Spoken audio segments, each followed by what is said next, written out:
Bueno, muy buenas noches. Vamos a empezar entonces con nuestro evento del día de hoy. Les agradezco a quienes están conectados con nosotros, a quienes se encuentran aquí. Mi nombre es Andrea Ramírez y les doy la bienvenida a este espacio de las bibliotecas de la Pontificia Universidad Javeriana. Yo soy la promotora de lectura del plan de lectura javeriano que hay para leer y hoy les doy la bienvenida a esta franja de conversatorio, recitales y veladas literarias de las charlas virtuales con autores.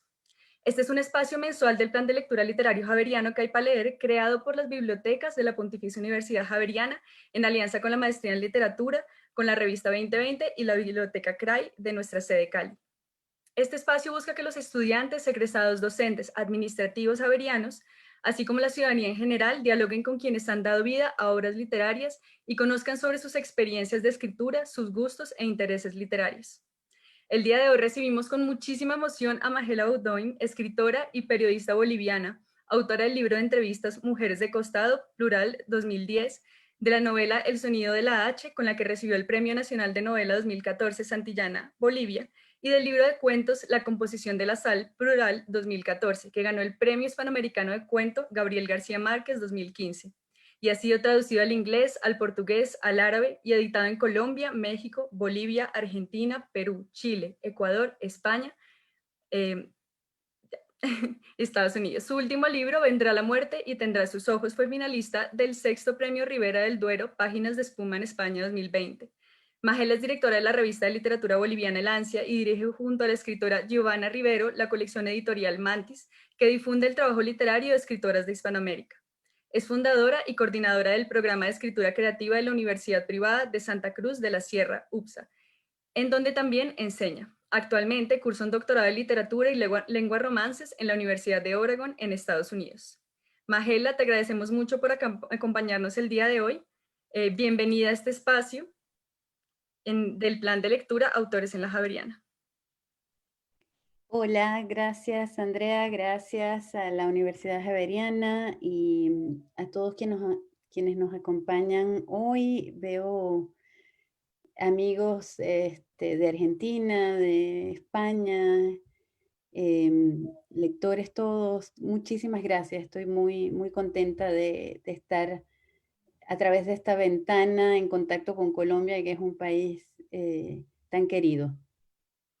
Muchísimas gracias, Magela.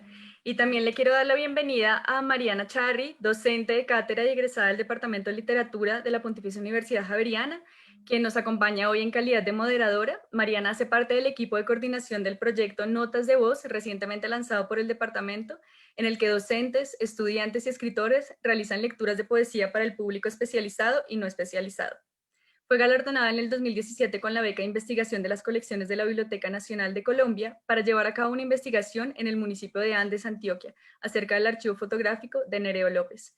Actualmente cursa la maestría en antropología en la Universidad de los Andes. Bienvenida, Mariana. Es un placer tenerte aquí. Gracias a todos por estar acá. También a Magela. Creo que va a ser una charla muy deseada también después de leerte. Y gracias a la biblioteca y a Andrea por la invitación. Me alegra mucho también estar acá. Muchas gracias, Mariana. Quiero contarles que, bueno, antes de comenzar, quiero hacerle la palabra al director de la biblioteca, Andrés Felipe Chavarría Ramírez, quien se encuentra hoy acompañándonos el día de hoy y que nos quiere dar unas palabras en este evento especial. Bienvenido, Andrés. Gracias, Andrea. Muy buenas noches para todos los que nos acompañan. Muchas gracias a Magela Baudoin y a Mariana Charri por aceptar nuestra invitación. Agradezco también el trabajo de quienes están detrás de este programa ¿Qué hay para leer? Andrea, Lucía y el equipo de comunicaciones, así como la Maestría de Literatura, la revista 2020 y la Biblioteca CRAI de nuestra sede Cali. Esta es una iniciativa que emprendimos desde el año 2019 con el propósito de reunir a la comunidad javeriana en torno a la lectura literaria y como espacio para el ocio valioso. Es un programa que integra estudiantes, profesores, administrativos y egresados javerianos e incluso a los niños de la comunidad javeriana.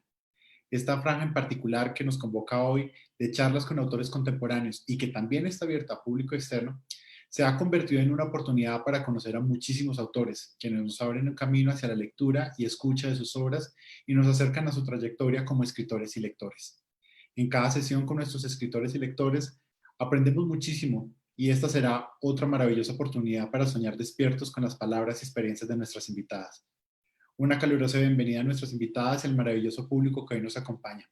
Andrea, continúa por favor. Muchísimas gracias por esas palabras, Andrés, y bienvenidos siempre a estos eventos del plan de lectura. Bueno, les cuento también que antes de culminar este evento estaremos dando información para que puedan realizar la compra de La composición de la sal, libro del cual estaremos hablando el día de hoy con Mariana y con Magela, por medio de la tienda Javeriana o para los miembros de la comunidad Javeriana a través del préstamo en las bibliotecas de la Pontificia Universidad Javeriana. Así que no se desconecten, por favor, y que sepan que también las preguntas se pueden responder al final y podrán escribirlas desde ya por medio de nuestro chat de Facebook, en la transmisión en vivo que estamos realizando y también por medio de nuestro chat interno en esta llamada. Ahora invito a Magela y a Mariana a que se tomen este espacio y quedo atenta a cualquier comentario o pregunta de nuestros asistentes. Agradecemos su interés y espero que disfruten de este evento.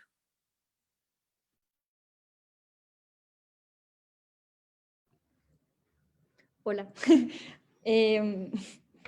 Bueno, pues gracias también igual por toda la presentación. Creo que ya también con las palabras de Andrea tenemos un poco como de perspectiva sobre la larga trayectoria como investigadora y también escritora de Magela.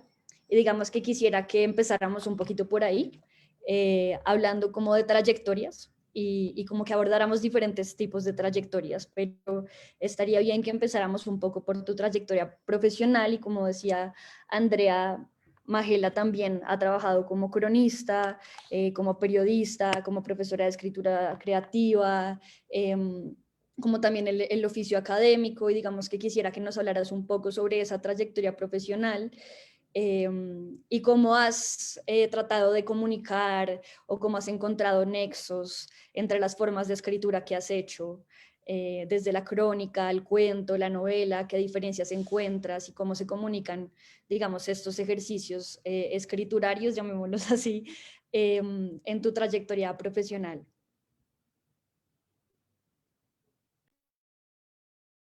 Creo que aún no has activado el micrófono. Ya, ahora sí. Sí, bueno, es una pregunta interesante porque responde algo que de pronto a mí me interesa conversar con mis alumnos de escritura muchas veces, que es si uno puede volverse escritor, ¿no? Si realmente uno puede aprender a escribir o no, que es como esta suerte de pregunta o de misterio que rodea la escritura y que hace que alguna gente crea que no es posible y otra gente discuta que sí, ¿no? Pero lo cierto es que yo, cuando decidí entrar a la universidad o a estudiar, tenía solo una idea, que es que quería escribir. Y no sabía que se podía estudiar para eso. Y, digamos, siguiendo esa intuición, lo que hice fue decidir periodismo, ¿no? Es decir, aunque cualquiera que me hubiera visto desde la niñez no lo hubiera dudado, a veces lo que es obvio pasa tan naturalmente que no es una elección. Entonces, cuando me tocó decidir, dije, bueno, ¿de qué se puede vivir si uno escribe? Pues de periodismo allá, eso. Y allá me inscribí, ¿no? Así que estudié periodismo y me dediqué al periodismo mucho tiempo y por cuestiones de la vida dejé la redacción de prensa por un rato y empecé a trabajar en el mundo corporativo. Y estuve unos años allí hasta que ya no podía respirar más, sencillamente necesitaba poder leerme de otro modo o volver a leerme. Y en ese momento decidí como hacer un corte radical y empezar de vuelta. Y entonces me renuncié y con esa liquidación me fui a Argentina a ver qué era ser escritor. Me fui sola, dejé a mi marido, a mi compañero con mis hijos y me fui 6 meses o algo más a, a indagar sobre esa pregunta que yo había postergado. Además, ¿no? Siempre decía, voy a dedicarme a escribir cuando pase algo en el futuro, es decir, cuando tenga tiempo. Y entonces escribía de madrugadas, hasta entonces escribía de madrugadas, escribía en los fines de semana, a destajo, ¿no? Hasta que en algún momento dije, bueno, pero la vida no se trata de esto, sino de otra cosa, y traté de ser fiel a ese instinto. Así que me fui a Buenos Aires, sobre todo buscando yo sabía que en Buenos Aires había una gran tradición de talleres. Sabía, porque había leído y además tenía amigos escritores, que no había en Buenos Aires esta situación que de pronto en Bolivia yo sí encontraba, de que escribir era algo para elegidos. No, en Buenos Aires yo entendía que se podía ir a un taller y remangarse las mangas y sentarse a escribir, ¿no? Y eso fue lo que hice básicamente. Y me entregué a escribir ese tiempo muy hondamente. Y bueno, y en paralelo seguía trabajando en cosas de periodismo, pero mi decisión personal y radical era, digamos, reconcebirme en la escritura, ¿no? Es decir, ser fiel a esa pulsión, y vivir de la escritura como pudiera. Entonces, hacerme desde allí. Entonces, bueno, vine y desde ese momento hasta ahora lo único que he hecho es trabajar dentro de la literatura, ¿no?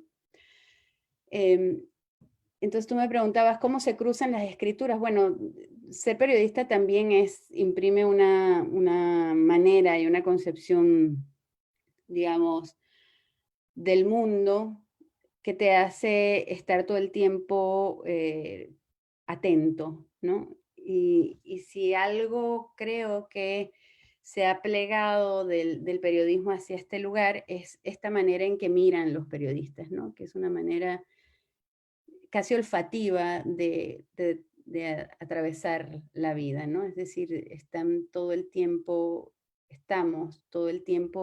mirando allá donde haya algo que envista una curiosidad, ¿no? Es decir, eso que yo llamo como una mirada eh, tangencial de la vida, es como mirar allá donde no se mira comúnmente, o mirar eso que se mira comúnmente de un modo distinto, ¿no? Una mirada presbítica. Y si creo que algo se ha colado de ese antiguo oficio en este nuevo oficio, es sobre todo eso, esta mirada que es indagatoria, que es curiosa, que es cognoscitiva, ¿no? Y de hecho, muchas de las cosas que escribo siguen teniendo que ver con el periodismo. Es decir, muchos de los cuentos de este libro son preguntas sobre el periodismo, fueron titulares en un momento o fueron personajes que entrevisté. Uno de los personajes de mi novela es un personaje que entrevisté y que gatilló en mí muchísimas preguntas. Y de mi nuevo libro también, es decir, hay como en este hábito de la mirada, ¿no? Digamos, una puerta de entrada a la ficción, ¿no? Porque hay cosas que el periodismo no puede responder, por razones obvias. El periodismo trabaja con la materialidad de lo concreto, con la respuesta a las preguntas del lead, ¿no? Y entonces no hay permiso para la imaginación, sino para los datos. Y hay muchas cosas que se quedan sin respuestas o respuestas suficientes en el ámbito de la prensa porque precisamente no se puede pasar el espacio ese, ¿no? Y entonces la ficción es una manera de pinchar ese espacio y atravesarlo para plantar más preguntas o tratar de responder algunas de ellas. Y creo que una de las cosas que trabaja la composición de la sala, al menos en un par de cuentos, es esa, ¿no? Es decir, es como una historia que nace en un periódico, puede volverse poliédrica y puede adquirir muchísimas dimensiones en el ámbito de la ficción, ¿no? Precisamente infringiendo todas las reglas que no se deben infringir en el periodismo. Entonces, en ese sentido, para mí ha sido como esta hibridación muy fructífera, ¿no? Porque ha permitido como juntar las dos cosas, ¿no? Muchas gracias y claro, me parece muy importante esta idea de la mirada, ¿no? Como de la que hablas, de la mirada atenta y como a esas cosas que a veces pasan desapercibidas, ¿no? Y como al ejercicio también de complementar eso que entendemos como realidad. Correcto. Me acuerdo mucho de un cuento de Eve Ujar, yo no sé si tal vez lo conoces.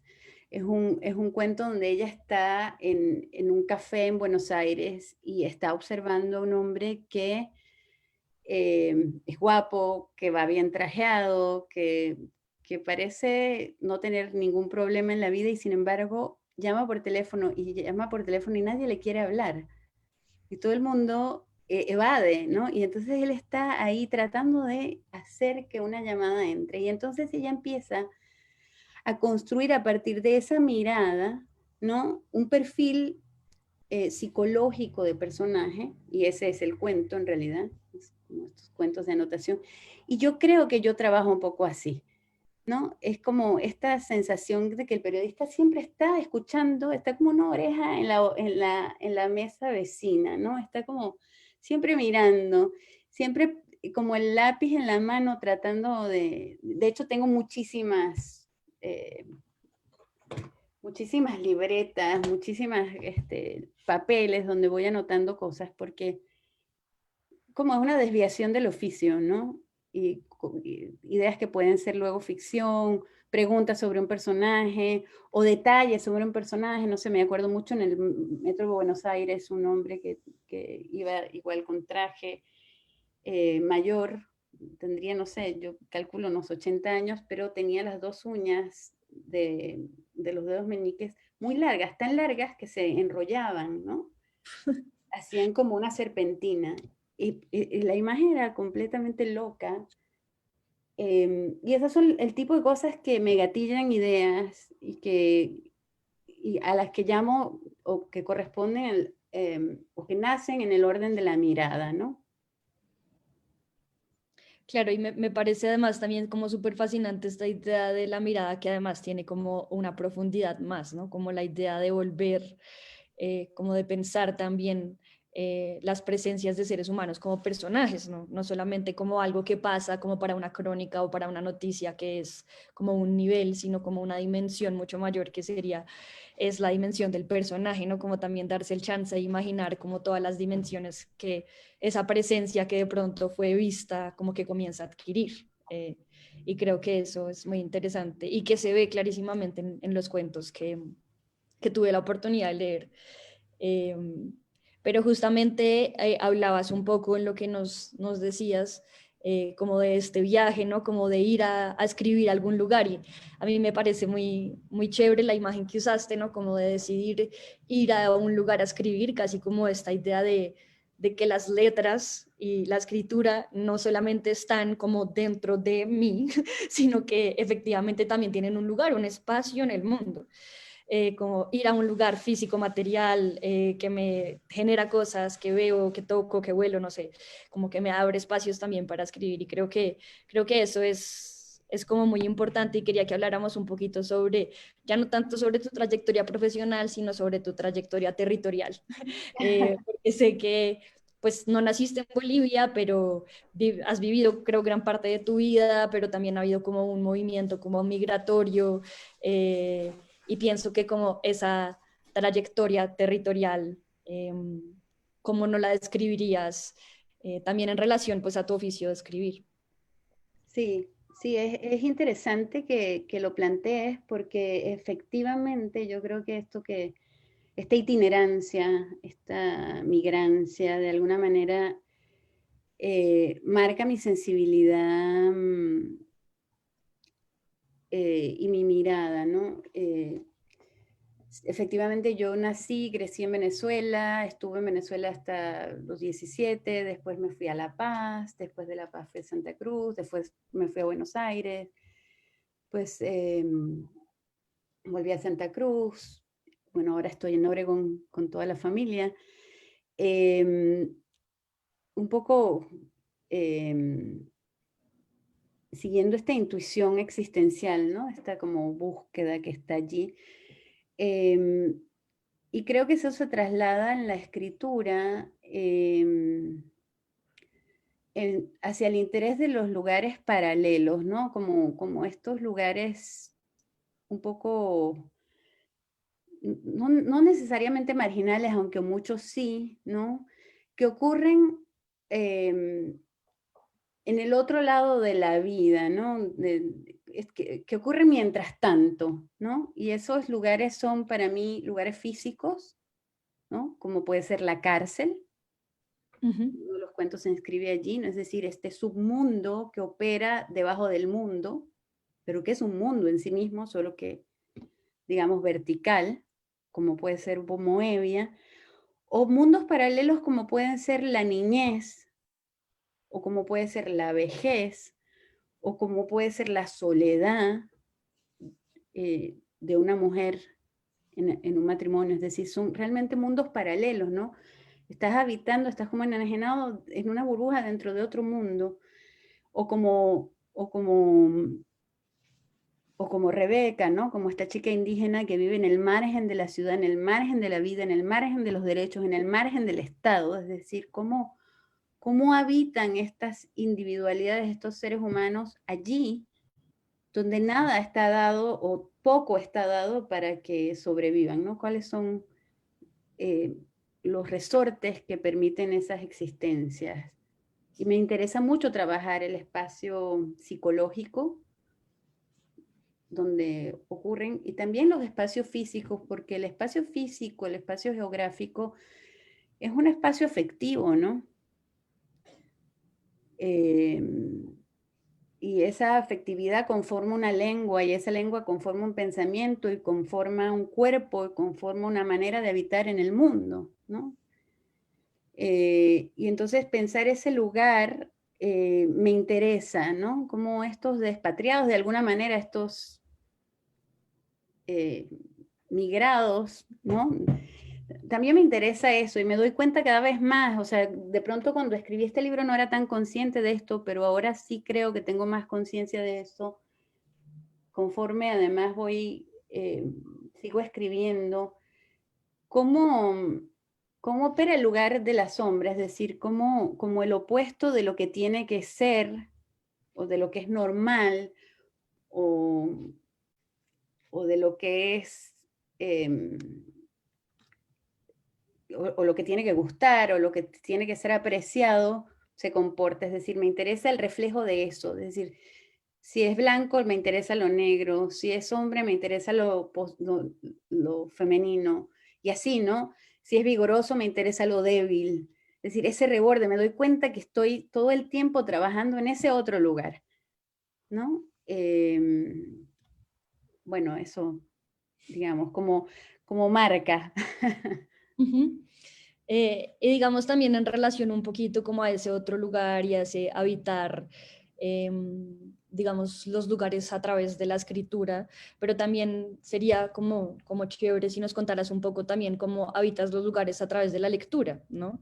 Entonces, como en relación a que, vamos a decir, entre comillas, tradiciones literarias, como te ubicas, ¿cierto? Si te ubicas dentro de una tradición de literatura, por ejemplo, boliviana, o si en cambio más bien tratas de pensar como otras preguntas más allá, como de las tradiciones como nacionales, como a través de qué lecturas también has habitado esos lugares en los que has vivido. Sí, bueno, a mí hablar digamos, de las tradiciones siempre me complica un poco en el sentido de que las tradiciones son normalmente canónicas y normalmente se han construido desde las masculinidades, ¿no? Que son como espacios de poder y sin tener prejuicio de que uno los ha leído y de que uno ha habitado por esos caminos, digamos, ¿no? Pero digamos, cuando ya escribes con una cierta conciencia, empiezas como a deconstruir esos espacios y a tratar de construir otros, ¿no? Y yo creo que las mujeres, como decía Gubar, no tienen esa ansiedad, ¿no? De de la filiación, ¿no? Que en realidad, en general, tenemos más problemas incluso para asumirnos como autoras, ¿no? En general siempre nos ha costado más como, sí, soy escritora, ¿no? Como asumir ese lugar, enunciar ese lugar, que me parece muy importante hacerlo, ¿no? Decir, soy escritora, ¿no? Es como, es un ejercicio político también, ¿no? Y entonces, en ese sentido, me interesa más conversar, no desde la tradición probablemente, aunque me inscriba, porque en esta misma historia de migrancia, a mí lo que me pasó es que yo había leído toda una literatura fundacional venezolana, ¿no? Ujú. Y luego apropié una literatura boliviana, ¿no? Digamos, abracé cuando, digamos, asumí de algún modo mi lugar en Bolivia, cuando, que además no es algo que uno hace conscientemente, sino que hace con las entrañas, ¿no? Decide quedarse en un lugar de algún modo, aunque ese lugar luego uno cambie. Decidí entonces como abrazar otra tradición también. Y esta tradición que podríamos llamar más de hermanamiento, se inscribe un poco en ese momento de quiebre. Es decir, yo llegué a Bolivia y dije, bueno, tengo que entender esto que me está pasando, ¿no? Porque fue un corte abrupto. Y en ese marco, entonces entré a la literatura andina. Había que leer a Jaime Sáenz, que era como el tótem, además, gran poeta, gran, digamos, vena de la cual se ha nutrido muchísima de la literatura boliviana, ¿no? Y me sigue pareciendo digamos, un autor impresionante, pero pasaba que no había como una conexión vital con él, ¿no? Entonces empecé a explorar la literatura del Oriente, que era una literatura que tenía más que ver probablemente conmigo en ese momento, y a encontrar esas cosas que estaban pasando y que no tenían que ver tanto con el mundo andino y tenían que ver más con el quiebre probablemente de los 90 hacia una literatura más ocupada de lo que pasaba por una parte en las ciudades y por otra parte en el mundo interior, las subjetividades, ¿no? Ese fue como un primer momento. Y de ahí me interesan mucho, me empezaron a interesar mucho las mujeres de la vanguardia boliviana, como Hilda Mundi, ahora muy difundida, por ejemplo, por Dundum, por Liliana Colanzi, María Virginia Estensoro, ¿no? Blanca Elena Paz, la propia Giovanna Rivero, la propia Liliana, es decir, compañeras de viaje. Y luego está la otra tradición, la tradición que uno está buscando el rato que está conformándose en la escritura. Entonces, ese viaje hacia, por una parte, las góticas sureñas, por otra parte, hacia Silvina Ocampo y toda la literatura del Río de la Plata. Es decir, creo que esos cambios han ido asentándose, pero me doy cuenta que, digamos, en la literatura contemporánea me interesa muchísimo lo que está pasando en la órbita de las mujeres. Me interesa mucho la literatura que está ocurriendo en todo el continente, sobre todo en el cuento, pero también en la novela, ¿no? Y en casi todos los países están ocurriendo cosas importantes. En Ecuador hay nombres impresionantes. Está Mónica Ojeda, está María Fernanda Ampuero, está otras tantas que nos acompañan desde allí, ¿no? Entonces, creo que podemos, que me impacta, que me importa y que sigo ahora con atención muchísimo lo que está pasando en el continente a nivel de la literatura escrita por mujeres. Súper, muchas gracias además también porque creo que son nombres para que, pues para tener en el radar y como darnos también el chance de leer todas estas literaturas y también creo que hay como un movimiento editorial también como a través de al menos gran parte de Latinoamérica como de publicar también estos libros y creo que es como una gran oportunidad. Pero justamente que estabas hablando de un poco como de esta trayectoria de lecturas latinoamericanas, también quería que habláramos un poquito sobre las ciudades imaginadas, y es que una de las cosas que yo como que encontraré, digamos, transversalmente en tus cuentos es como también una escritura un poco de diferentes ciudades que además, o bueno, tradicionalmente no han sido como literariamente imaginadas, como lo es La Paz, por ejemplo, que es como una ciudad eh, que tenemos en el radar, pero que no tenemos como un imaginario literario tan claro, a diferencia, no sé, de ciudades como Buenos Aires o París, como que han sido estas grandes ciudades escritas e imaginadas.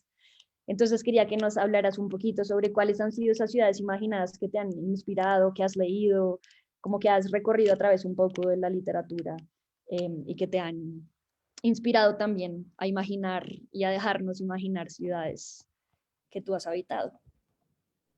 Sí, bueno, el tema de las ciudades imaginarias nos remite casi de una manera poética y directa a Calvino, ¿no? Yo creo que Calvino, ese libro es muy marcante, ¿no? Yo cuando lo leí me voló la cabeza, ¿no? Porque es como, es una ciudad, decía antes, una geografía afectiva, pero también es una geografía de lecturas, como tú dices, ¿no? Uno va como descubriendo estas conexiones a veces inconscientes, ¿no? Respecto de ese espacio físico que lo conforma. Y encuentro allí que una de las ciudades, yo creo que tengo varias, pero una de ellas es Buenos Aires también, pero una de esas ciudades imaginadas que me conforman tanto a través de la lectura como desde el relato oral es la ciudad de La Paz, ¿no? Si bien es una ciudad que no es mi ciudad de nacimiento, es la ciudad de mi padre, ¿no? Y mi padre es un gran narrador y creo que la impronta de mi padre y después la literatura misma y luego la vida en La Paz ha hecho que La Paz sea una recurrencia afectiva, una recurrencia narrativa y un gran misterio que siempre está por narrarse, ¿no? La Paz es una ciudad muy alta, pero al mismo tiempo tiene la paradoja de que es una hollada, entonces una ciudad con una contaminación vital muy grande, es decir, hay mucha fricción humana, es una ciudad donde la historia, la tradición convive con la modernidad muy fuertemente y donde se ha escrito mucha literatura. eh, para nosotros es muy importante esa referencia como eco. Y me parece que en mi caso tiene que ver con esa fascinación que hay ante el misterio, pero también tiene que ver con esta ciudad imaginada por otro que es él, ¿no? Que es mi padre, y que de algún modo se vuelve un reflejo, ¿no? La fascinación por la magia, la fascinación por la historia, la fascinación por las calles antiguas. Es decir, es como un telón de fondo que persiste y aunque no quiera ubicar físicamente muchas veces la historia en un lugar determinado, está como rondando esa atmósfera, ¿no? Un poco, un poco oscura a veces, un poco fantasmal que tiene La Paz, ¿no? Y en ese sentido me parece que entonces esta ciudad y mi escritura, me doy cuenta, a veces funciona como el reflejo oculto o como ¿cómo se llama esto? Con lo que se hacían las fotos antiguamente, donde se revelaban las fotos. Bueno, el negativo de una foto, eso es lo que quería decir, ¿no? Es como ese reflejo de la ciudad, es como ese negativo, ¿no? Que opera sobre la memoria de otros, que se plega en la escritura como si trasvasara mi visión y a través mío, por ejemplo, la visión de mi padre o una otra visión colectiva que hay sobre ese espacio a ser narrado. Hermoso, además lo de tu padre, que además nos lleva a otra de las cosas que pensaba cuando leía estos cuentos, y es que justamente una de las cosas como transversales que yo encontré en la mayoría de los personajes y como de las situaciones que aparecen en los cuentos de la composición de la sal, es que hay una como constante presencia, ausencia de la figura del padre y de la madre. Muchas veces aparece como un personaje efectivamente dentro de la historia, pero otras veces incluso ya o ha muerto, o es como una referencia, como algo que me decía mamá o algo que me decía papá.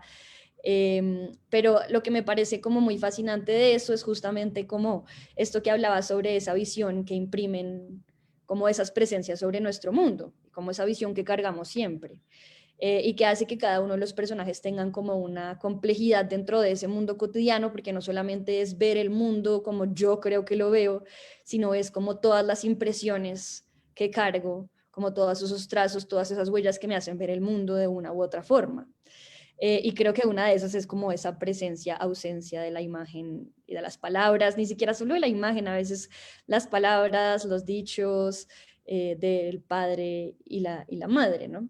Entonces, pues no sé si nos quisieras hablar un poco sobre cómo describirías esa presencia en tu escritura, en tus cuentos, pero pues bueno, también en la vida, que es lo mismo, ¿no? Em, Yo creo que tiene que ver con, a mí me interesa la memoria como, a ver, más que el ejercicio mismo de recuperar un hecho perdido, ¿sí? Y Ujú. traerlo como el ejercicio de llegar a él, ¿no? Creo que ese viaje siempre es un viaje envenenado. Es decir, y me parece que en mis cuentos y en mi literatura, eh, los personajes viajan al pasado para picarse, ¿no? De veneno y regresar. Eh, Me parece que esa es la marca de la memoria, la marca melancólica, esa que vale la pena ser vivida, ¿no? Esa que puede contaminar para bien y para mal el presente. Eh, y que esos son los personajes que me interesan contar, esos que están, que cargan su propio veneno, ¿no? Porque la familia puede ser tremendamente venenosa y al mismo tiempo que balsámica, ¿no? Por eso es conflictiva, porque por eso es un espacio rico de ser narrado, ¿no? Porque además no te puedes librar de él, ¿no? Eh, Está ahí y hay que aprender a convivir con él. Entonces digamos que esa paradoja, esa dualidad, ¿no? Me interesa muchísimo, ¿no? Y cómo mi padre siempre decía que a su vez San Ignacio de Loyola decía que dame un niño de 5 años y te daré un hombre, ¿no? Como para marcar como lo trascendente que es la niñez en la conformación psíquica de alguien, ¿no? Es decir, cuán importante, cuán vulnerable y cuán trascendente es ese espacio y por qué, si te fijas, en toda la literatura, la recurrencia hacia la niñez es un espacio como tan habitado, ¿no? Porque no terminamos nunca de resolver ese espacio porque esa vuelta a ese lugar siempre es imperfecta, siempre es retaseada, siempre estamos llenos de incógnitas y pues ese lugar a mí me interesa mucho como potencia dramática, ¿no? Creo que ahí están las mayores posibilidades de sanación, pero también como los abismos más profundos, ¿no? Y, y me interesa que es dual, ¿no? Que todos tenemos esos dos espacios, es decir, todos estamos hechos de agujeros, ¿no? Solo que a unos se nos ven más que a otros. Y de lo que se trata la literatura es de poder indagar en esos agujeros, me parece. Por eso, por eso me interesan como los personajes de este otro orden paralelo, ¿no? Los destartalados del mundo, digamos, ¿no? Ujú. Claro. Y además que incluso me parece como bella esa metáfora que haces de los agujeros, porque ni siquiera es como llenar los agujeros, sino como ir al agujero, ¿no? Sí, Como ver qué hay ahí. sí, a mí me gusta mucho, Nabokov es un escritor que me gusta mucho y que he leído con atención en algún momento. Y una de las cosas que hace él es justamente trabajar con la memoria, ¿no? Y trabaja con, él dice, que le interesa tender a agujeros subterráneos, tender agujeros subterráneos para, para construir los personajes, ¿no? Estos agujeros subterráneos que no ve el lector y que probablemente ni siquiera el mismo escritor sepa demasiado, pero que son capaces de conectar un hecho del presente de pronto con un olor, ¿no? Con un gesto, con una textura, con algo que gatilla algo que está en el hipotálamo, ¿no? Que está ya en algún lugar y que despierta algo que puede ser doloroso o puede ser trascendental en algún sentido. Y eso me interesa en la literatura. Por eso es que algunas veces me reclaman que de pronto mis cuentos no tienen un final bomba y tampoco me interesa, ¿sabes? Eh, Me interesa otro orden de búsqueda, ¿no? Que tiene que ver más con esta exploración interior y que también tiene que ver, has dado bien en el clavo, creo yo, con los espacios, porque si algo conforma también el territorio afectivo interior, es el territorio exterior, es decir, uno entra a una habitación y puede explicar a una persona por lo que allí hay, si la persona no está. ¿No? Sabes muchas cosas a través de las cosas que han sido dejadas ahí por alguien. Es casi una arqueología personal en los espacios, ¿no? Y poder leer eso a mí me parece fascinante. No, y es increíble esto que hablas como del cuarto, de la pieza, del lugar, como un poco íntimo, porque también eso es otra de las cosas que efectivamente creo que se pueden trazar a lo largo de todos los cuentos de la composición de la sal y es cómo se construye también esta experiencia subjetiva, pero también citadina a través de los espacios íntimos. Y era una de las cosas que yo pensaba es, claro, la ciudad como una ciudad es siempre inexperimentable, porque yo no puedo experimentar, no sé, toda Bogotá, sino que Absolutamente. yo experimento toda mi Bogotá. Y toda mi Bogotá son mis espacios, son cafés, son cuartos, son casas, son parques, son calles, son caminos hacia personas, son lavanderías, teatros, cárceles, ¿cierto? Son como los espacios como íntimos. Y una de las cosas que a mí me parece como muy fascinante, digamos, de los cuentos de la composición de las sales que suceden en estos espacios íntimos, pero eso no hace que perdamos como una dimensión eh, como citadina, incluso y como más macro que esos espacios íntimos. Y yo quería también preguntarte un poco cómo es ese proceso creativo tuyo de escribir esos espacios, casi que esa arqueología de la que hablas, como esos espacios interiores, slash exteriores, y cómo es ese proceso creativo, digamos, en la construcción de esos espacios a mí me causaron mucha fascinación en mi lectura. Eh, Gracias. Em, bueno, no hay una matemática en esto pura, ¿no? Cualquier cosa que te diga puede ser mentira en todo caso, ¿no? Porque el rato que la estoy construyendo tal vez también estoy fabulando, pero de algún modo sí que hay esto que decía antes, ¿no? Es decir, entender que no podés contarlo todo. Y como no podés contarlo todo, tenés que jerarquizar, tenés que elegir, ¿no? Yo creo que cuando querés eh, describir algo con demasiado detalle, entonces ese algo se pierde, deja de ser interesante porque tiene demasiadas puntas, ¿no? Y en cambio, cuando vos elegís dos o tres cosas,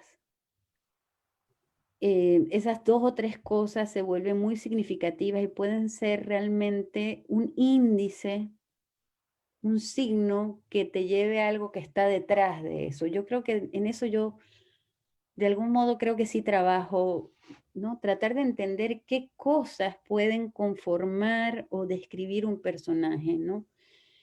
De qué modo, por ejemplo, en la cinta roja yo, para mí las latas de pegamento que este personaje usa, si yo busqué mucho un elemento que pudiera describir un poco la situación, ¿no? Este personaje usa las latas de esta reina, de este carnaval de Baratija, ¿no?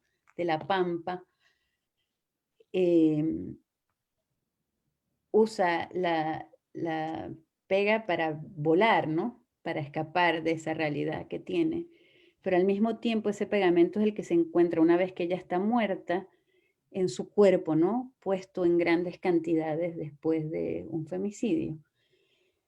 Y yo pensé mucho en ese, por ejemplo, en ese elemento, es decir, ¿qué cosa puede retratar los 2 espacios, ¿no? En la vida y en la muerte, y que puede al mismo tiempo contar esa situación en el mundo, ese lugar en el margen? Si no necesitas contar muchas cosas más si has contado bien ese objeto, ¿no? Y creo que la memoria de los objetos, la relación de los objetos, es decir, un objeto puede cargarse de valor simbólico. La poesía está llena de eso, por eso me encanta la poesía, ¿no? Es decir, los poetas son unos maestros en poder dotar de vida a los objetos, a las cosas inanimadas, ¿no? Poder descubrir cuáles son los objetos que describen las ciudades, cuáles son los objetos que describen las personas, para mí es como una obsesión también, ¿no? Que terminan de construir este ánimo del cuento, esta atmósfera, pero también terminan de descubrir, terminan de escribir a un personaje. Por ejemplo, pensé mucho en este hombre que lloraba. La primera imagen que yo tuve de ese cuento fue un hombre que lloraba, punto.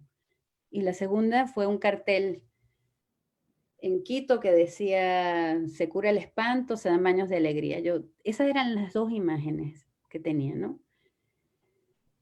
Y entonces le di vueltas a cuál era el elemento que iba a poder simbolizar o metaforizar ese llanto, ¿no? Trabajé mucho, pero estuve, no sé, meses o tal vez un par de años pensando en eso. Y después descubrí que ese elemento era el mar,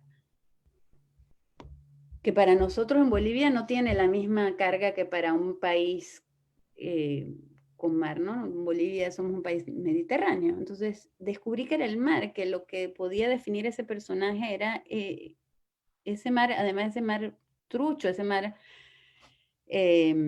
contrahecho, ese mar hechizo que él inventa en una bañera, ¿no? Porque obviamente no tenemos mar y la bruja le dice que se dé un baño de mar para curarse el llanto, ¿no? Entonces, como que trabajo mucho en la búsqueda de estos elementos que puedan sintetizar, digamos, un mundo simbólico mayor, que puedan ayudarme a contar un mundo simbólico mayor, además de lo que pasa, además de lo que se dice, ¿no? Creo que ahí el lenguaje también es importante como medium de los personajes, ¿no? Claro. Y justamente un poco, ya que hablabas de este cartel en Quito, que creo que son como esas pequeñas, como tejidos un poco entre superstición, creencias, espiritualidad, destino, que es una de las cosas que también como que vi que atravesaban todos los cuentos, y es que todo el tiempo, mientras uno lee, uno tiene la sensación como de que algo le va a pasar a los personajes, o que antes de que esto sucediera, cuando tal acción pasó, como que uno alcanza a rastrear una especie como de pulsión de destino, si se quiere. Y entonces todo el tiempo yo estaba esperando que pasara algo con los personajes, y lo que pasaba era la vida que pasa, y que la vida nunca deja de pasar. Entonces, pero que en todo caso siempre estaba como este tejido como como entre ese destino que, así como tú lo decías, no es que tengan un final que uno diga, uff, este final que estaba esperando, yo qué sé, súper sorpresivo. No, es simplemente la vida que se va construyendo como un tejido. Entonces quería como preguntarte un poco sobre cómo piensas, cómo entiendes, cómo ves ese tejido como entre la cotidianidad, la superstición y el destino. Bueno, me parece una pregunta lindísima, ¿no? Y difícil de responder. Voy a tratar desde este lugar, primero teórico, digamos, ¿no?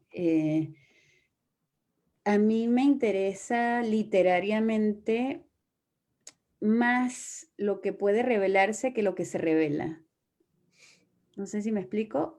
Es decir, Ajá. esto que se anuncia, y me importa poco el final. Es decir, si el hombre se suicida o sobrevive en el mar de sal, es problema del lector, porque además también me gusta que la literatura comprometa al otro. Y me gusta eso también en la pintura, lo he dicho alguna vez, lo acabo de decir recién en un encuentro, que es decir, me gustan los pintores que se les ve el laboratorio creativo, que están dialogando con el lector, ¿no? Con el, con el espectador, no sé. Me parece fascinante eso que hizo Velázquez con las meninas, ¿no? Que es decirle al espectador, ven, sé parte del cuadro, vos sos el cuadro. Y eso me parece, digamos, una trastocación de los roles que además se ha hecho mucho en las vanguardias, no es ninguna novedad, pero que siempre me ha parecido fascinante. Entonces, plantear que lo interesante es lo que se puede revelar, es como una promesa, abre implícitamente la puerta para que el lector juegue. Y eso me gusta muchísimo. Es decir, no me gusta dejar el cuento terminado, no me gusta, aunque muchas veces tengo la posibilidad de hacer el final bomba o una cosa mucho más estruendosa, prefiero pararme un paso antes y que sea él el que resuelva ese tema, porque para mí lo importante está en lo anterior, ¿no? Digamos, en todos los desdoblamientos psíquicos, en todos los desdoblamientos afectivos, en toda esa carga simbólica y cultural que se juega en el cuento. Y entonces, en ese sentido, me interesa el destino librado a las fuerzas de la razón, pero también a las fuerzas de la magia, ¿sabes? Me interesa la ciencia, me parece algo deslumbrante y maravilloso, pero también me interesa la magia como un modo de saber. También por eso me interesa la cultura andina y las culturas indígenas en general todas, ¿no? Porque hay un pozo de saber ahí muy misterioso que no estamos muy dispuestos a mirar desde el mundo occidental y que sin embargo siempre es sorpresivo, siempre tiene una carga poética inmensísima y muchas veces resuelve mejor la cotidianidad que la razón pura. Y digamos que esa exploración entre esos dos ámbitos me interesa. Y si soy supersticiosa, si me preguntas, soy terriblemente supersticiosa. Claro, ¿no? Y que también es como esta idea también como de destino que uno alcanza a leer también después en el momento en el que logra narrar algo, ¿no? Como que mientras está sucediendo es como tal vez pueda ser el destino, pero luego Sí, en la narración es como va. vos sabés que me gusta eso que dices mucho. Mi padre, que bueno, que es uno de los grandes conversadores y presencias literarias de mi vida, nos ha regalado, nosotros somos 5 hermanos, ¿no? Éramos 5 hermanos, somos 4 ahora. Y a todos nos regaló un I Ching y a todos nos enseñó a leerlo. Wow. Entonces, si algo tiene el chino, a nosotros le decimos el chino, es que, digamos, la lectura cambia de acuerdo a cuando lees, ¿no? La respuesta es la que necesitas cuando la lees. Si vas a lo que te dijo ayer es otra respuesta, entonces es como tan mutable, por eso llama el mundo del libro de las mutaciones, y es como una manera interesante de entender la vida en ese sentido. Increíble. Y solo antes de ir a las preguntas del público, quisiera leerles a los del público una de las dedicatorias del libro que dice: a mi padre, porque con él he vuelto a tener 6 años, gloriosos y salvadores 6 años. Solo me hace pensar en eso. Qué bonito. Pero creo que hay como varias preguntas del público. No sé si Andrea quiere leerlas. Bueno, sí, les quería contar justamente que ya hemos tenido varios saludos y varias preguntas del público, tanto de quienes están con nosotros en la llamada virtual como quienes se encuentran en Facebook. Primero, pues agradecerles a quienes están y nos han estado viendo, que nos saludan desde Brasil, desde Argentina, desde México, desde Barranquilla, y darles pues un agradecimiento por estar aquí. Entonces, las preguntas que tengo para Magela, y te cuento, Mariana, también para que tú me cuentes con cuál quisieran iniciar. Hay preguntas sobre la escritura, hay preguntas relacionadas con, digamos, el panorama latinoamericano y la literatura boliviana en específico, y algunas relacionadas con el cuento y la novela. Entonces, no sé con cuáles les gustaría arrancar. Están aquí en el chat, ¿cierto? O sea, las Hay puedo... algunas aquí en el chat, así es. Si quieres, podemos arrancar con la del cuento y la novela, creo que podría ser, para volver como a lo primero que tú que le estuviste preguntando a Magela. Chévere, listo. Pregunta Ana Wadsworth. Magela, ¿crees que en la experiencia literaria el cuento es una fase previa a la novela? Bueno, mucha gente lo ve así. Yo la verdad es que creo que el cuento es un género tan desafiante como la novela. Tiene otras normas, es decir, es un aparato de precisión perfecto, ¿no? Y digamos, los regímenes de importancia editorial, este régimen del orden de la longitud, para mí no significan demasiado, ¿no? Es decir, un cuento de Borges puede ser muchísimo más hondo y con muchísimas más lecturas y resonancias que una novela cualquiera, ¿no? De modo que creo que tienen sencillamente modos distintos, códigos distintos.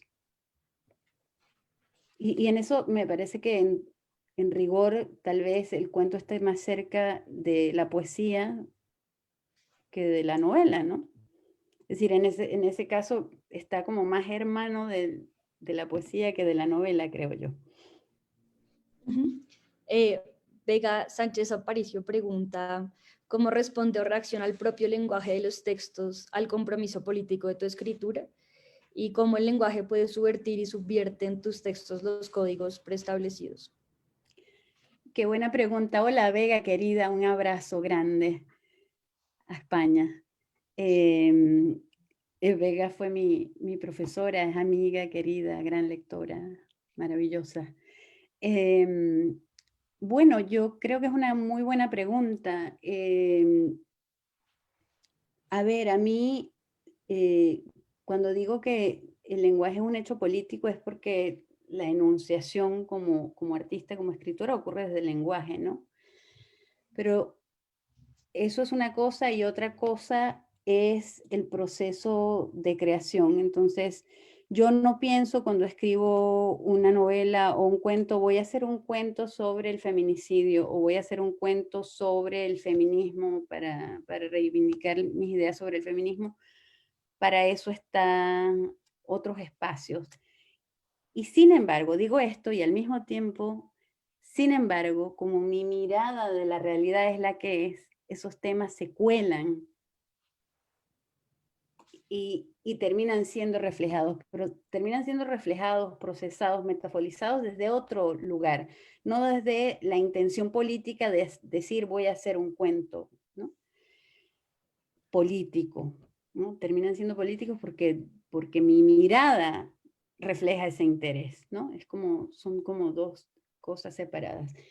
Y luego en relación al lenguaje, yo creo que la literatura es un ejercicio permanente de domesticación del lenguaje, ¿no? De tratar de sacudirlo de los códigos preestablecidos, de los lugares comunes, es decir, venimos cargados de lenguaje, ¿no? No venimos al mundo solo, sino que venimos con un lenguaje heredado. Ese lenguaje ya nos dice una manera de ser, de pensar, de decir, de hacer, ¿no? Y creo que el arte ocurre precisamente cuando ese aparato, el lenguaje, es desmontado y es recreado. Y entonces me gusta mucho algo que decía Piglia, ¿no? Piglia decía de una manera muy hermosa que todos los poetas parece que siempre hablan en una lengua extranjera. Y es porque, claro, han logrado desmontar el lenguaje y volverlo a montar de un modo en que nos parece algo nuevo, algo extraño, algo sorprendente, ¿no? Ese extrañamiento vuelve a robarnos porque efectivamente están hablando una lengua extranjera. Entonces, mi intención es también hacer eso cuando escribo, es decir, tengo también un compromiso poético el rato que estoy escribiendo, es decir, un compromiso con, de algún modo, con la belleza, ¿no?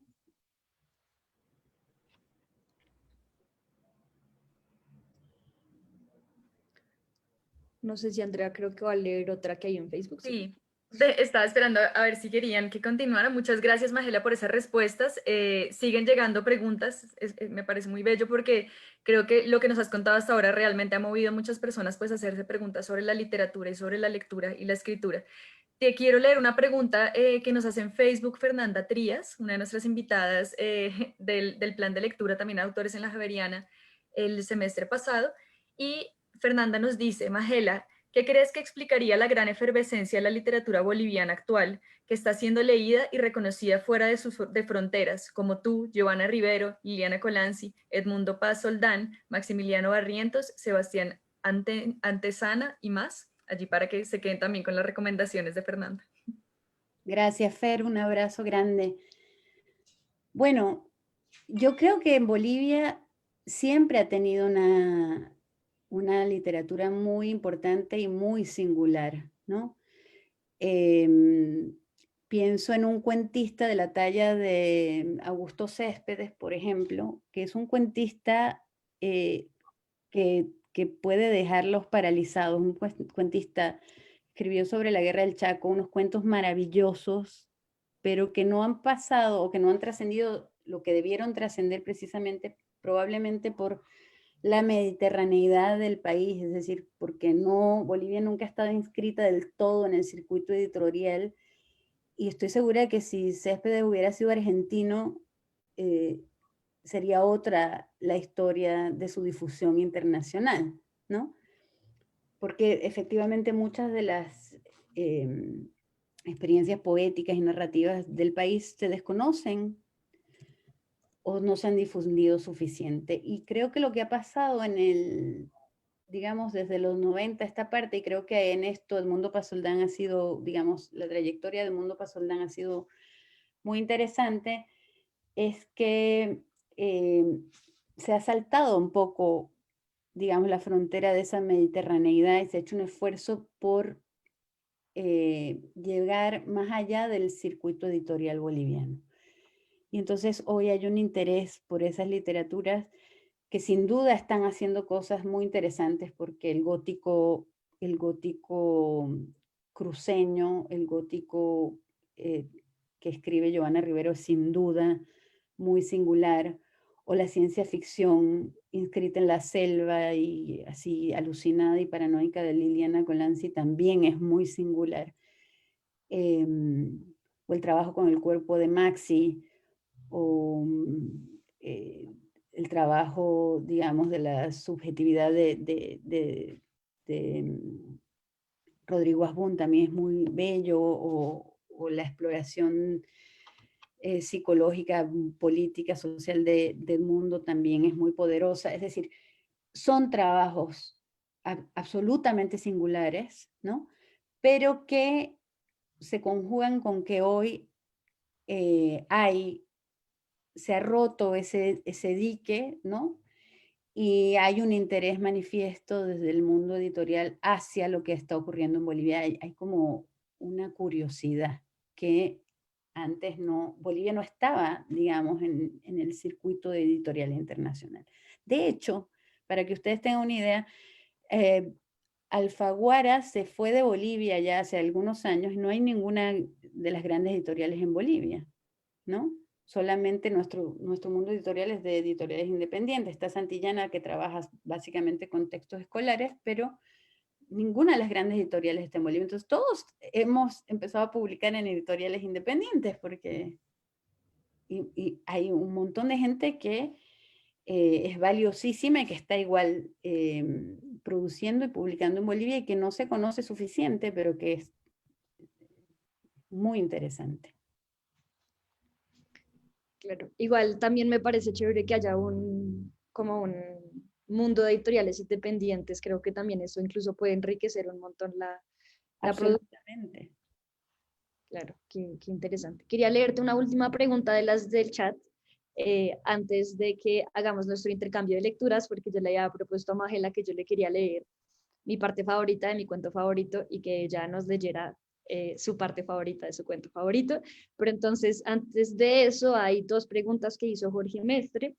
Una de esas es, ¿cuándo sabes que un texto está terminado y qué criterios te ayudan a parar? Y la otra es, ¿qué poetas contemporáneos te parecen imperdibles, sí o sí, y por qué? Ay, cuando sé que un texto está terminado, eso para mí es terrible porque yo soy muy desprolija y entonces de pronto termino un cuento y para, porque digamos, me piden un cuento, lo termino y después pasan los meses y le vuelvo a meter mano y entonces está esa versión que le di a aquel con una siguiente, con una subsiguiente hasta que, bueno, lo publico. Y entonces, no sé cuándo está terminado, esa es la pura verdad.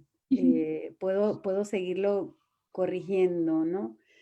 Ya cuando está publicado, pues es muy difícil hacer nada, ya es irremediable, ¿no? Y uno, ay, a veces dice, pero si no está publicado, tal vez esa es la medida, ¿no? Ya cuando lo publiqué, bueno, ya ahí pero incluso si hay una siguiente edición, a veces sigo corrigiendo, ¿no? Y tal vez porque el proceso creativo es eso, ¿no? Es un proceso que no termina nunca, es un proceso de múltiples progresiones y regresiones y contactos y contaminaciones y opera en red y uno se arrepiente y vuelve atrás. Y uno, me parece que en eso pensar en la escritura como en un taller de pintura es como muy descriptivo de lo que hacemos, ¿no? Bueno,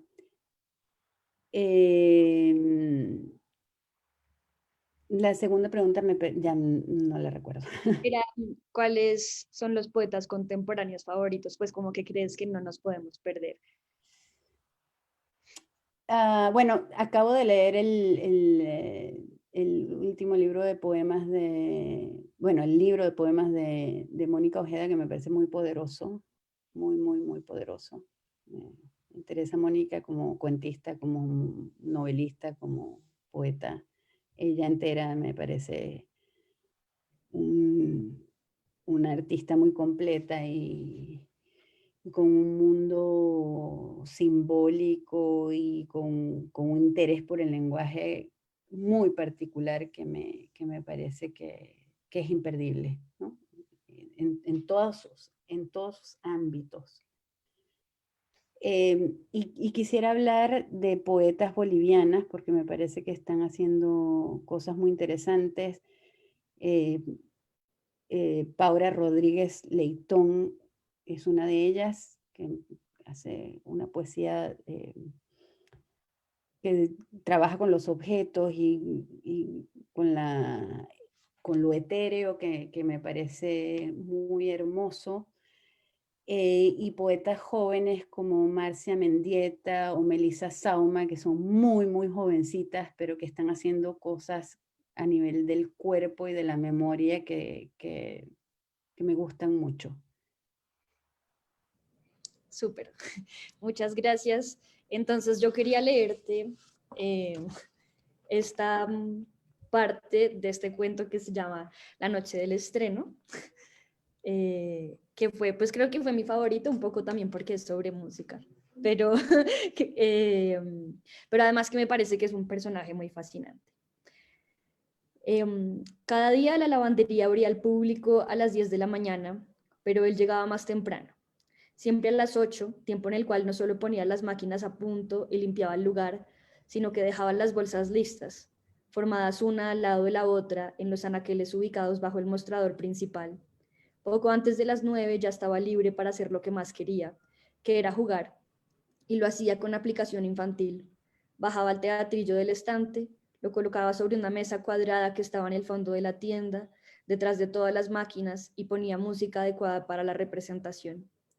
Una vez los personajes en el proscenio se entregaban al placer de desplazarlos por todo su periplo musical. Pero como los cerebros del teatrillo estaban limitados al reparto original de Carmen, el lavandero también dedicaba horas de día a confeccionar los protagonistas de las otras óperas que interpretaba, dibujando y luego pintando con óleo los pequeños atuendos sobre siluetas previamente troqueladas en cartón. Que no se piense en monigotes ni en bocetos, hay que aclararlo. Cada uno de los miembros del reparto era acabado con colorida precisión. Si no fuese de esa manera, el lavandero se hubiera sentido en falta con su costurera y también fallecida madre. Él había aprendido de ella que para materializar la esencia de cada personaje era necesario un vestuario, una segunda piel que hiciera creíble la ilusión. No en vano, su madre había vestido a tantos cuerpos entre bambalinas, cuerpos hoy anónimos a los que él jamás prestó la mínima atención, excepto a uno, femenino, semidesnudo y regordete, que su madre había medido una y otra vez y que él observaba transformarse en los estrenos, desplegarse y trascender desde las entrañas de su voz, entronizado por la luz de los reflectores y erigido por la supremacía de sus atuendos. Un solo cuerpo, sí, que luego se convertía en la joya de Bizet. Ya no era un niño con el rostro fofo, o al menos no lo parecía, pues le había crecido una barba sentadora y feliz. Se daba más cuenta de las cosas y lidiaba sin sobresaltos con la soledad, pues de algún modo sus padres estaban incorporados en cada uno de sus pensamientos, de forma que se sentía casi acompañado. Ese casi, hay que anotarlo, a veces se tornaba un poco y ese poco en hondo cuando volvía a soñar con ella. Habían pasado ya más de 40 años y todavía sentía un estremecimiento preciso ante la idea de su risa y de las telas en torno de su piel rosada, dotando de materia a cada personaje que le tocaba interpretar. De ahí que este lavandero, que vivía entre ropas, las considerara mucho más que trapos sucios y observara bastante más que en un sentido estrictamente utilitario, porque daban sentido al destino final de los acontecimientos. Las vestiduras caracterizaban pues a los cuerpos. Esto es lo que el lavandero creía, consciente él mismo de que su propia vestimenta, cada día más anodina, indescifrable y gris, lo describía. Por esto le gustaba adivinar la vida de las personas tras sus tenidas. Una muchacha negra subía al bus y se quedaba mirando por la ventana. Llevaba el cabello recogido en moño con una tela morada a manera de turbante, largos aretes en caravana de cuentas, el rostro sin maquillaje y el cuello sin adornos o con el único aderezo de su gruesa clavícula. Vestía una chilaba larga, también morada, con bordados en las mangas y el cuello de un lila claro. El vestido tenía en la espalda una capucha que, echada hacia atrás, mostraba la piel y prometía el origen de una espalda gallarda y musculosa. En los pies, la muchacha calzaba babuchas de cuero y medias panty blancas y opacas, cuya adherencia traslucía las coyunturas gruesas de unos tobillos acostumbrados al trabajo. La chica era bailarina, se decía el lavandero, y cuando la veía descender y andar como pato, confirmaba su apuesta. Nada tenía de emocionante la vida del lavandero, un tanto lento que amaba la música y poseía una existencia tan corriente y rutinaria como la de una polilla, emergiendo únicamente en la nocturnidad, con unas alas marrones, chiconas y atrofiadas. Poco menos así se apreciaba al cerrar la tintorería, todas las noches a las 8 en punto, y luego, andando 3 cuadras a la derecha por la misma vereda de Tucumán, cruzando al frente, atravesando la plaza por el medio y alcanzando, del lado opuesto de la acera, la entrada principal del teatro de su padre, es decir, del Teatro Colón, al que acompañó a sus padres durante las tantas horas de su niñez y adolescencia, entre reflectores y cables gruesos, detrás, sobre o debajo del escenario, nunca en el frente, sentado en las butacas. No había reclamo sino una cronológica enumeración de sus recuerdos. Las luces de la poderosa araña encendidas no le habían ocurrido, ni menos el abrir y el cerrar del telón desde la platea. Sí, esto era lo que pensaba durante no más de 2 minutos al cruzar esa calle y dejarla atrás de camino a su piso. Gracias. Bueno, ese cuento me gusta mucho. Es increíble. Tenía mucho tiempo que no lo escuchaba. Gracias por leerlo. Bueno, yo elegí un fragmento de Moebia, que es esta cárcel a la que arriba esta periodista para hacer una investigación y se enamora de un reo, de un preso, y termina sus días, o una parte de sus días allí. Entonces dice así: te latían el cuerpo y el cerebro. Nunca antes habías conocido a un hombre de aquella envergadura, que por otra parte quisiera hablarte. Las feas saben que los hombres no se fijan en ella, menos aún los hombres como él, porque el mundo está hecho para adular la perfección de las proporciones, la forma antes que el fondo, el brillo sobre la oquedad. Lo habías estudiado hasta la erudición, desde que el mundo era mundo, de Aristóteles a Nietzsche. La belleza era el territorio de la contemplación y la bondad. Y la fealdad, mucho peor que el sin lugar o la desviación. Era el espacio de la repulsión y la violencia. Ojalá hubiera sido simplemente lo contrario de lo hermoso, un contrapunto simétrico de la mera apreciación. Era peor que eso. Implicaba la más humana, por tanto, la más perversa reacción de repugnancia, de asco o de terror. Por eso te parecía que Frankenstein era la parábola más sincera de la humanidad. El monstruo huyendo hasta la muerte.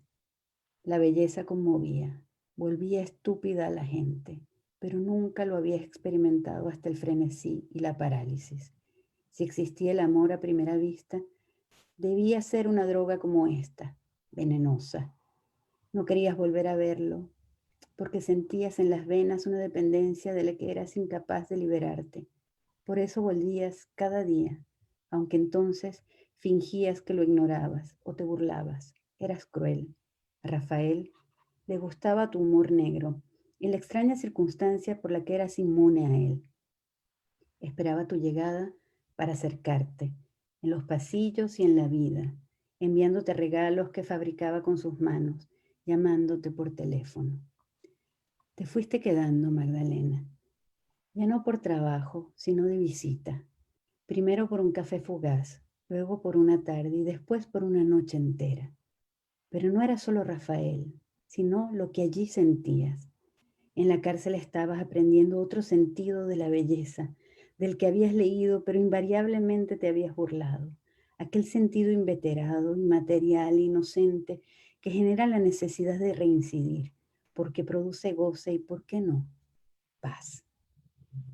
Imaginabas la cárcel como una representación artística del mundo, es decir, lo feo imitado con maestría, lo cual terminaba siendo una reverberación bella.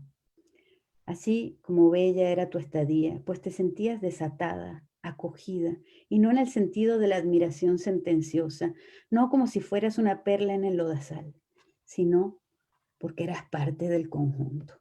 Te reías para ti, pues podías sentir el dislocamiento en tu alma, el arrebatamiento de esta ternura inusitada y nociva. Gracias. Se oye muy bonito, leído por ti.